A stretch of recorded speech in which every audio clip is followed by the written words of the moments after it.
So in this question क्या पूछा गया है, बॉडी ऑफ मास 3 kg, एक 3 kg की बॉडी में moving along the straight line split in two parts of masses 1 kg and 2 kg due to internal explosion which generate the kinetic energy E.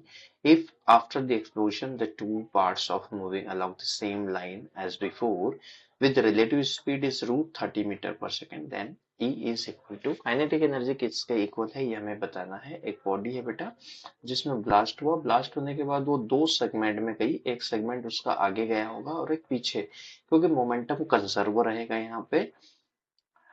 और ये उसने कहा कि एक 1 किलोग्राम का है और एक दूसरा सेगमेंट इसका 2 किलोग्राम का है। इसकी स्पीड हम मान लेते हैं v1, बाद में इसकी स्पीड v2 रही हो। इनिशियली ये कहाँ रही होगी, तो भाई स्ट्रेट लाइन है, हम यहाँ पर दो चीजें यूज करेंगे, कंजर्वेशन ऑफ मोमेंटम। जैसे पहले तो उसने कहा कि रिलेटिव स्पीड यानी कि speed of first body minus speed of total second body is equal to root 30 metre पर second. This is equation number 1।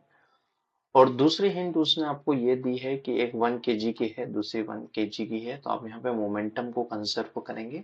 Momentum क्या लिखेंगे बेटा, mass of the first body 1 kilogram into उसकी speed v1 plus mass of second body into उसकी speed v2। This is the momentum जो कि zero रहेगा। क्यों जीरो रहेगा, क्योंकि मोमेंटम बिफोर और आफ्टर कैसा होता है बेटा, सेम होगा, क्योंकि यहाँ पर किसी तरीके का कोई एक्सटर्नल फोर्स नहीं है। तो this is the two equation जो हमें क्वेश्चन से निकालनी चाहिए। नाउ सॉल्व करते हैं। तो इस इक्वेशन को, इक्वेशन फर्स्ट माइनस सेकंड करें तो we will gate 3v2, v1 से v1 cancel, 3v2 is equal to root 30. It means the v2 is equal to root 30 by 3, negative sign में root 30 by 3।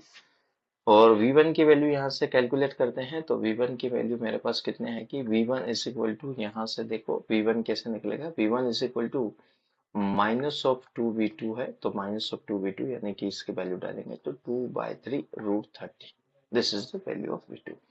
और इन दोनों की मैं काइनेटिक एनर्जी निकालू, दोनों की काइनेटिक एनर्जी यानी कि half of mass of first body into √30/3 का whole square. This is kinetic energy first body and half of 2 into, यहाँ पर आएगा बेटा 2/3 √30। दिस इज √30 है ना, √30 का स्क्वायर। दोनों को सॉल्व करें, we will get answer 10 joule. मैंने सॉल्व कर लिया है, तो इसका सही आंसर होना चाहिए 10 जूल, है ना, ऑप्शन नंबर